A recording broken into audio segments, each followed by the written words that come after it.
Hello student. Yeah, now we are going to continue with the lesson acid, bases and salts. In the last class, we are discussing about the indicators, right? In the last class, we are going to discuss about the indicators, types of indicators, and also we study some of the examples for the indicators. In today's class, we are going to discuss about what are the concepts we are going to discuss in this class. Means we are going to discuss about the definition of acids. Next, we are going to discuss about the two types of the acids, that is mineral acids as well as the organic acids. After that, we are going to discuss about what are strong acids and weak acids. Next, we are going to discuss about what is saturated acids or what is diluted acids, or another name we can call it as an concentrated acid as well as an diluted acid. And we are going to discuss with some of the properties of the acids. We are going to discuss with the some of the physical properties as well as the chemical properties of the acids. Before going to discuss all this concept, first we are going to know about what are acids. Okay? Yeah, if I ask that what are acids, then what is the definition you are going to tell? What are acids? What are acids? What are acids means the substances which have sour in taste. Okay, any of the substances which are having the sour in taste, then that type of the acids we call it as an, that type of the substance we call it as an acids. The substance which have the sour in taste, then that type of the substance we call it as an acids. Then you can ask that, ma'am, we can taste the acids? No, you can't taste the acids. Why? You already know that the acids are very corrosive in nature. Okay? Due to the highly corrosive nature of the acids, we can't taste the acids. Then how can we say that the definition for the acids, if any of the substances having the sour taste, then that we call it as an acids. Then come to the next thing, that is the acids are divided into the two types. One is of the organic acids and another one is of the mineral acids. First of all, you understand what are acids, the substances which having sour in taste. That substances we call it as an acid. Okay, yeah, we are discussing with the division of the acids, right? One is of the organic acid and another one is of the mineral acids. What are these organic acids? What are the mineral acids? Okay, if you see what are organic acids means, the acids which are obtained from the plants, fruits like that. Okay, the acids which are produced, the acid which are produced from the plants, that type of the acids we call it as an organic acids. Can you give an example for the organic acids now? So many examples you can give. Citric acid. In which fruit that citric acid is? You get citrus. Citrus fruits. Which are those citrus fruits? Can you tell some of the examples for the citrus fruits? If you see, the some of the examples for the citrus fruits are lemon, orange. These are the some of the examples for the citrus fruits. Okay. Another example for the acids, organic acids, lactic acids that present in the milk. That is also a best example for the organic acids. The acids which are producers or which we are get from the plants and animals. That type of the acids we called as an organic acids. Therefore, what is this mineral acids then? If organic acids means the acid which are obtained from the plants and animals, that we call as an organic acids. Therefore, what is this mineral acids? If you see what are mineral acids means, the acids, what are mineral acids means the acids which are get produced by using some of the minerals. The acids which are obtained from the minerals. That type of the acids we call it as an mineral acids. If you want to see, some of the examples for the mineral acids are such as hydrochloric acid, that is HCl, sulfuric acid, H2SO4, nitric acid, HNO3. These are the some of the examples for the mineral acids. Now you understand what are organic acids and what are mineral acids. And you can tell that only the organic acid can be tastable. Okay, if you see the organic acid, we can taste only the organic acid. If you taste the organic acid, it tells us about all the acids are sour in taste. We are not going to try for the mineral acids. Understood? We are not going to try to taste the mineral acids. We are going to try to taste only the organic acids. If we are going to taste the organic acid, then the taste of the organic acid is sour in taste. Understood the concept? Therefore, we don't want to taste the mineral acids. We want to taste only the organic acid, in which it tells that all the acids are sour in taste. After discussion of the organic acids and mineral acids, now we are going to discuss about the strong acids as well as the weak acids. What you can tell the definition for the strong acids and weak acid? We can tell that strong acid means almost all mineral acids. Okay, almost all mineral acids we considered as the strong acids.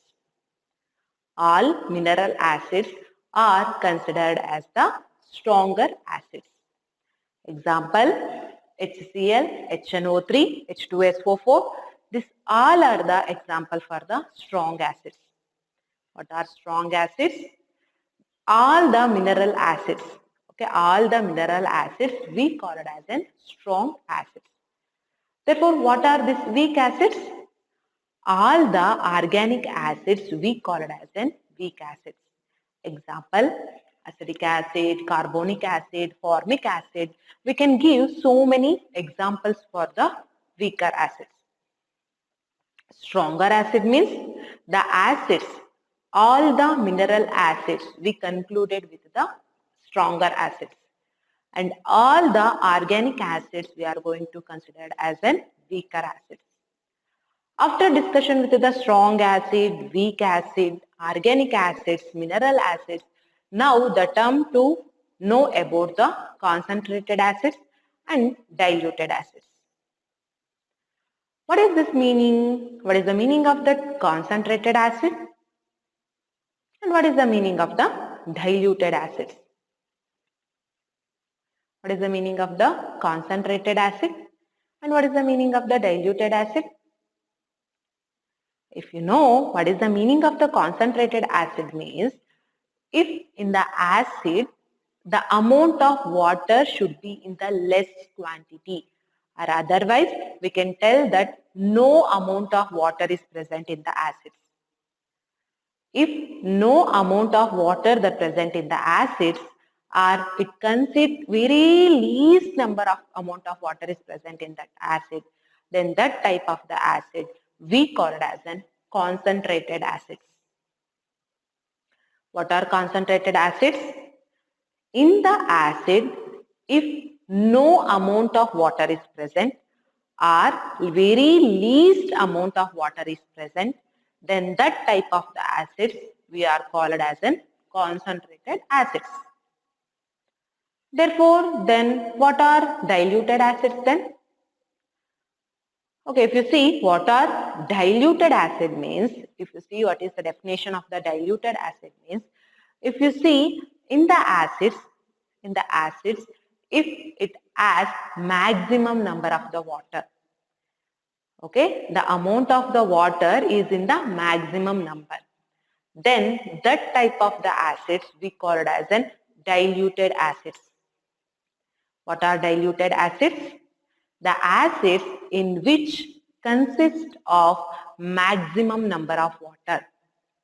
If the acid consists of maximum number of water, then that type of the acids we call it as an diluted acids. Now understood the concept of concentrated acid as well as the diluted acid. Okay, now how we are going to convert the concentrated acid into a diluted acid? Is that so easy? Is that so easy to convert a concentrated acid into a diluted acid? No, it is not so easy. How we are going to concentrate? How we are going to do dilution for the concentrated acid then? Okay, now we are going to discuss with the one of the activity to explain how we are going to dilute the concentrated acids. Okay, how we are going to do the dilution means, first consider that I am taking 50 ml of water. Okay, I am taking 50 ml of water. Okay, for that 50 ml of water, I am taken in a conical flask or in a beaker, anything you can take. Okay, I am taking 50 ml of water in a beaker. Then I am going to add 5 ml of concentrated HCl. Okay, just take the example of HCl. I am going to dilute the hydrochloric acid now. Okay, first I am going to take 50 ml of water. 50 ml of water in a beaker. Then I am going to take 5 ml of hydrochloric acid in the measuring cylinder. Okay. First what I am going to do, I am going to take 50 ml of water in a conical flask or a beaker, and I am going to take 5 ml of concentrated acid in a measuring cylinder. After that what I am going to do, I am going to add drop by drop of acid to the 50 ml of the beaker. I am going to add drop by drop of an acid to the beaker with continuous stirring. That means if I add one drop of the acid to the water, I am going to stir it. Again one drop, stirring. Again one drop, stirring. Okay, like that, full completion of the 5 ml of the acid, I am going to stir it. Why I am going to stir the solution means, consider that if you are going to add that acid to the water, little amount of the heat is produced. It is an exothermic reaction. Heat is produced. If I stir it, what happens? The heat is distributed in the circular manner. Therefore, it is distributed to the every part of the beaker. Therefore, no any other harmful effect takes place. Okay, I am going to add acid to the water, not water to the acid. If you see the activity, what I am explaining, I am going to add an acid to the water, not water to an acid. Okay, you can ask that, ma'am, if we are going to add water to an acid, what happens? If you know that, if you are going to add an water to the acid, it consists of only 5 ml of an acid. If you are going to add 1 drop of water to the acid also, it is an exothermic reaction. Therefore, it gets blasted. That measuring cylinder or the conical flask, what you taken the acid, that gets blasted. If that solution is put onto your skin, it damages your skin, or if it is go to the eyes get damaged. That's why we are going to add acid to the water. We are going to add acid drop by drop to the water, not water to an acid. Understood how we are going to dilute an acid? We are going to dilute an acid by taking an acid and we are going to add the acid to the water drop by drop. We are going to add the acid drop by drop with continuous stirring. Okay. This is how we are going to dilute an acid. Understand how we are going to dilute an acid? I hope you understand the concept. Now we are going to discuss about the properties of an acid. Okay, why we are going to discuss the properties of an acid means, it is important that we want to know how exactly the acids are there, how it is reacted with some other substances. What are the general characteristics of the acids? If you see what are the important properties of the acids, the first important property of an acid is acids have a sour taste. This concept you already know. The definition of the acid is that only. If you are to taste any of the acid, it forms sour in taste. This is the first property. The second property is acid turns the blue litmus to red. When we are going to study the indicators, in that time I explain about the litmus paper. Okay, to the litmus paper, for the blue litmus paper, if you are going to add any of the acids, okay, for the blue litmus paper, if you are going to add any of the acid, it turns the blue litmus paper to red. This is the one of the other property of the acid. What is the second property of the acid? If you are going to add an acid to the blue litmus paper, that blue litmus paper turns to red. This is the another important characteristics or another important properties of the acids. What are the second important properties of the acid? When acid is added to the blue litmus paper, when an acid is added to the blue litmus paper, the blue litmus paper turns to red. This is the second property of an acid. After discussing with the second property of the acid, now we are going to discuss with the third one. What is the third? The acid solution conduct electricity. If you see that any of the acidic solution that conducts the electricity. What is conduction of electricity? That means it passes the electricity through it. Take an example. You are taking the hydrochloric acid solution, okay, diluted solution. You are going to take the hydrochloric acid dilute solution in a beaker. If you are going to put a battery and a bulb to the solution, what happens? It passes the electricity. Hydrochloric acid passes the electricity. That can you see in the bulb. The bulb get glow. When the bulb get glow, we can conclude that all the acidic solution or all the acid solutions conduct electricity. That means it passes the electricity. This is the third important characteristic or third important property of the acids. What are the third important property of the acid? The third important property of the acid is acidic solution conduct electricity. First point, acids have sour taste. Second point, acid turns blue litmus to red. Next, acidic solution conduct electricity. And the next important point we are going to discuss about acid reacts with the metals to form hydrogen gas. That is the fourth point we are going to discuss. Any of the acids, okay, if any of the acids, if it is reacted with the metals, it produces one of the product as an hydrogen gas. What is the fourth point? When any of the acids, if it is reacts with the metal, any of the acids reacts with the metal, it forms the hydrogen gas. Now we are going to discuss with some of the examples for these properties. That means we are going to see some of the reactions. Okay, now we are going to see some of the reactions that acid reacts with the metals to form the hydrogen gas. Okay, I said that we are going to discuss with the fourth important property of the acid. What is the fourth important property of the acid? The fourth important property of the acid is when acid reacts with the metal, it forms the hydrogen gas. It liberates the hydrogen gas.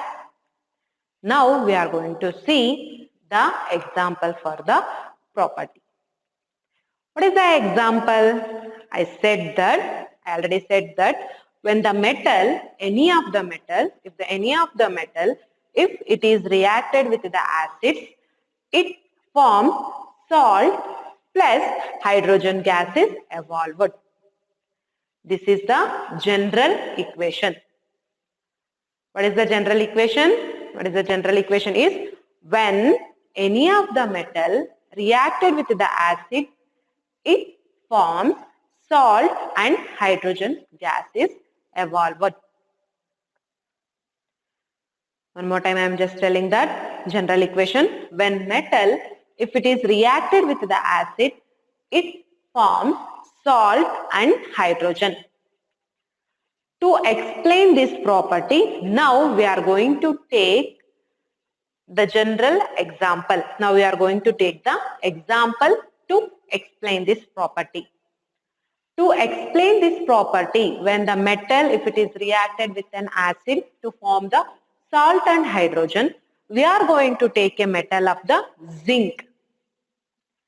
What we are going to do here, we are going to conduct one activity to explain to when metal react with an acid, it forms the salt and the hydrogen gas is evolved. How we are going to explain? We are going to take the zinc metal granules. What we are going to take? We are going to take the zinc metal granules in conical flask. In conical flask, we are going to take zinc metal granules. For that zinc metal granules, we are going to add sulfuric acid. Dilute sulfuric acid is enough. Okay, for the zinc metal granules, we are going to add dilute sulfuric acid. What happens? The zinc reacted with the sulfuric acid to displace the hydrogen from the sulfuric acid. Then the zinc go and attach it to the sulfate to form zinc sulfate. You already know in the 9th standard about the displacement reactions, right? Or you are studying in the first chapter. Okay, in the 10th standard only you are going to discuss with the displacement reaction. What is displacement reaction?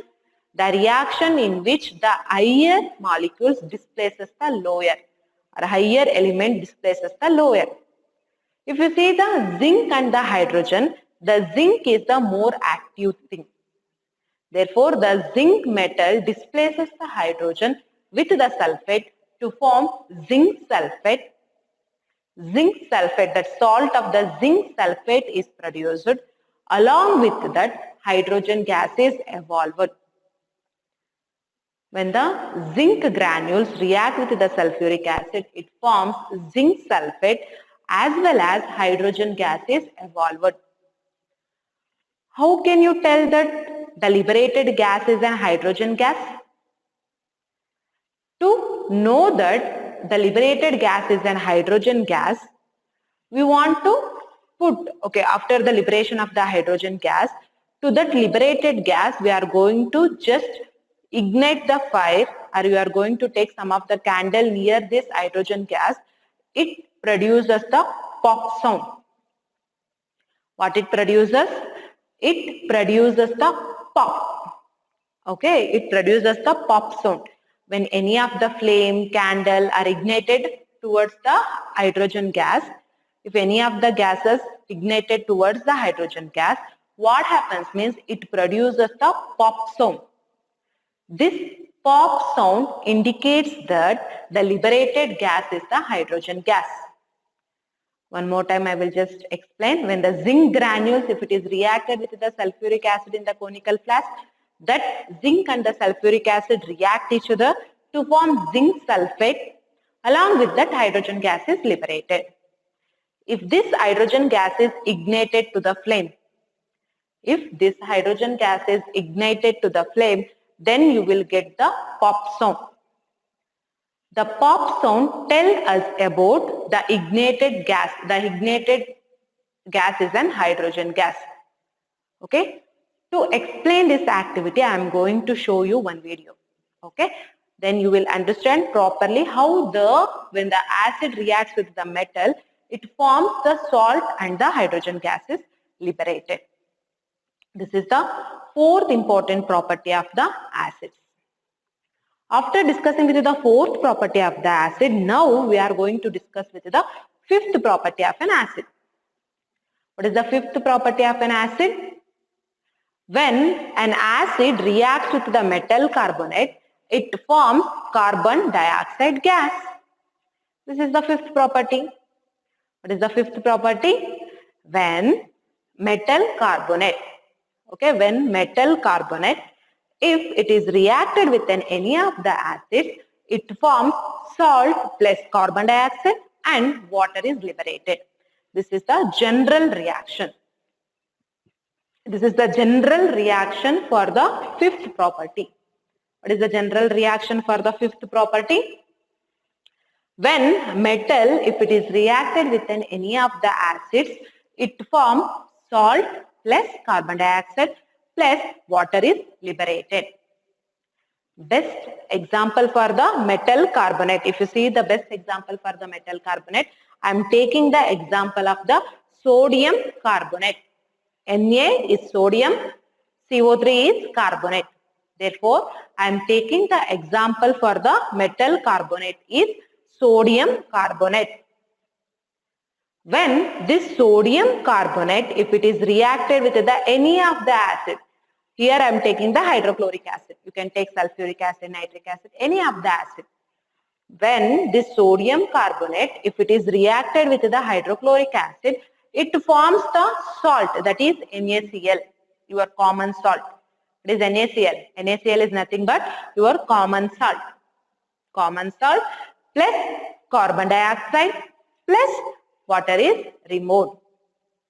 Here carbon dioxide gas is liberated and here the water is removed.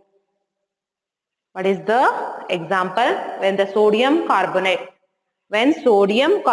if it is reacted with the hydrochloric acid, it forms sodium chloride plus carbon dioxide plus water is removed. How you are going to tell that the liberated gas is an carbon dioxide? It may be hydrogen also or other gases. How you can tell that the liberated gas is an carbon dioxide only?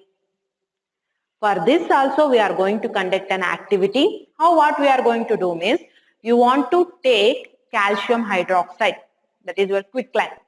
We are going to take the calcium hydroxide in a water.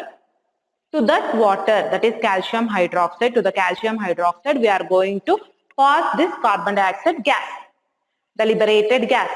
For the quicklime we are going to pass the carbon dioxide gas. After the passage of the carbon dioxide gas to the quicklime, the color of the quicklime changes to the curdy precipitate, white color. That liberation of the white color indicates that liberated carbon dioxide, the gas is a carbon dioxide. Why means only the carbon dioxide gas, if it is reacted with the quicklime, it forms the white precipitate. Only the carbon dioxide gas, if it is reacted with the quicklime, then only it forms the white precipitate.